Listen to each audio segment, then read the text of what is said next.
Hello everyone and welcome back. Today I'm going to be doing another round of cuts for this year's self-published fantasy blog off, and I will be cutting 4 books this time. I have some really interesting books here and I hope that something among this is really quite intriguing you. The first book that I'm going to be cutting is The Lantern-Lit City by Vista McDowell. Ultimate evil is easy to denounce unless that evil lives inside you. Kara is a monster. Inside her dwells a creature akin to the undead prowlers that stalk the land.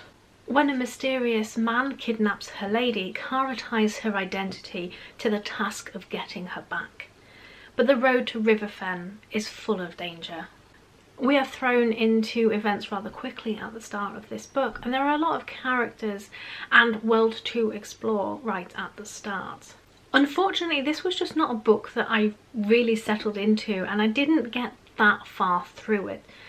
I didn't fall into any of the characters' stories, and although Kara's story was intriguing, it wasn't enough for me to go deeper into the book. So unfortunately, this was one that I did not finish. The second book that I'm going to be cutting is The Gifts of Pandora by Matt Larkin.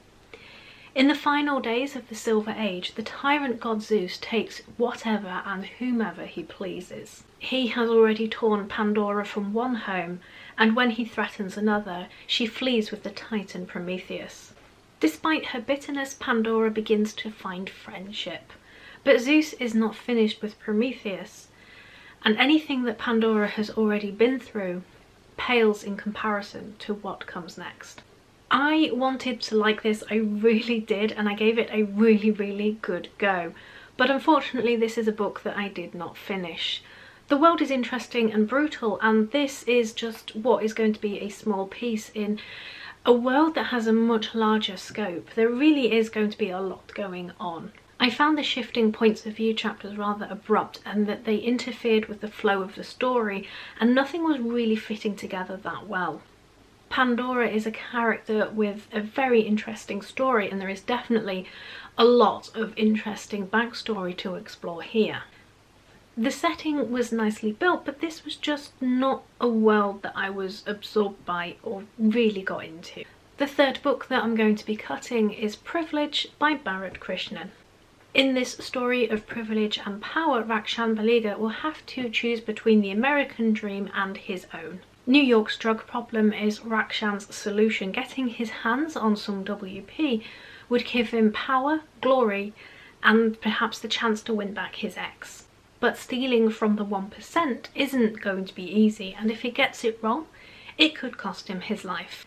The entire trilogy for this was submitted, but SPFBO only calls for book 1, so I read the first book only out of the trilogy.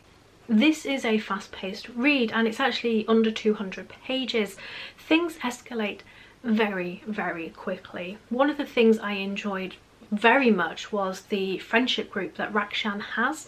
Bharat Krishnan has managed to create this friend group that has the feeling of years of friendship and history behind it, and you get the impression that they would, well, they do actually do a lot for each other. The drug itself in this story, WP, is only legal for Caucasians to use. It can grant superpowers or it can bring you harm, and you don't know until you use it what is going to happen.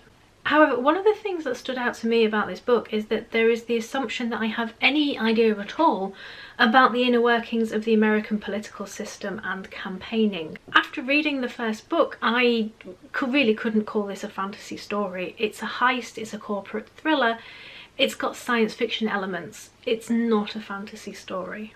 I may go back and finish Rakshan's story because I really am intrigued to see where we go next after the incredible events of the first book, but as an SPFBO book, it has to be cut because it is not a fantasy. The fourth book that I'm going to be cutting is College of Shadows by Mark Wells.